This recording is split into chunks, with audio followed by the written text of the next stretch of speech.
Welcome to everything Gujarati channel.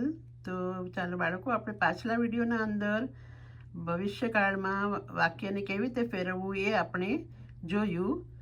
પણ એ હતું singular એટલે કે એક વચન. હવે આપણે બહુવચનનું કેવી રીતે ફેરવવું એ આપણે શીખીશું.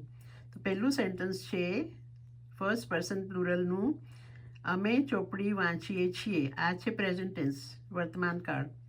આપણે એને ભવિષ્યકાળમાં ફેરવવા માટે અમે ચોપડી વાંચીશું. તો આમાં શું થયું? વર્બ ચેન્જ થાય છે. ક્રિયાપદ જે છે વાંચીએ છીએ એ ચેન્જ થાય છે વાંચીશું. ઠીક છે.